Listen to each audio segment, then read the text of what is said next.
Hindu Mary's media Bangladesh থেকে বলছিলাম। অনেকে একটা কমন প্রবলেম ফেস করতেছেন যে হিন্দু মেরিস মিডিয়া যে মোবাইল ভার্সন আছে মানে অ্যাপ ভার্সনে কীভাবে আপনি ছবি আপলোড করবেন। অনেকে ছবি আপলোড করতে পারতেছেন। এখান দেখা যায় যে বায়োডাটা ঠিকই তৈরি করতেছেন, এখান থেকে দেখা যায় আপনি বায়োডাটা ঠিকই তৈরি করতেছেন একটার পর একটা দিয়ে, কিন্তু আপনি ছবি আপলোড করতে পারতেছেন না। এটার জন্য সর্বপ্রথম আপনি কী করতে হবে, উপরে যে 3 ডট আইকনে একটা ক্লিক করতে হবে। এখানে এই যে ঘন্টাটার পাশে দেখবেন একটা ছবির চিহ্ন আছে, জাস্ট এখানে যাবেন। যাওয়ার পর এখানে ছবি অপশনে গেলে দেখা যায় আপনি সিলেক্ট করলে আপনার প্রোফাইল যে কোনো ক্যামেরা বা সরাসরি ছবি দিতে পারবেন। চাইলে আপনি এখানে আপনার গ্যালারি থেকে ছবি দিতে পারেন, যে কোনো ছবি দিয়ে জাস্ট এখানে একটা সেভ বাটনে ক্লিক করবেন, জাস্ট সেভ হয়ে যাবে ছবি। এভাবে একবারে সহজ সিস্টেম।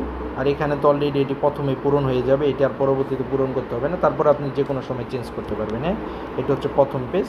এখন আপনারা এই কাজটি পারবেন আশা করি। তারপর এখানে প্রোফাইল খুঁজুন অপশনে গেলে প্রোফাইল দেখতে পারবেন। প্যাকেজ অপশনে গেলে প্যাকেজগুলো এখানে দেওয়া আছে, আমাদের প্যাকেজগুলো কিনতে পারবেন চাইলে। এবং আমাদের এখানে আপনার যোগাযোগের তালিকা দেখতে পারবেন, কয়জনের সাথে যোগাযোগ করছেন, এভরিথিং সব দেখতে পারবেন এখান থেকে। বুঝতে পারছেন? এই আমাদের সিম্পল ব্যাপার। আপনারা এখানে প্যাকেজ, যোগাযোগ সব কিছু পাবেন এখানে।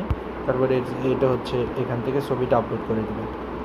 ভেরি সিম্পল সূত্র। অনেকে এটা পারেন না, এই কারণে ভিডিওটা ফলো করে রাখলাম। ঠিক আছে, সবাই ভালো থাকবেন। নমস্কার।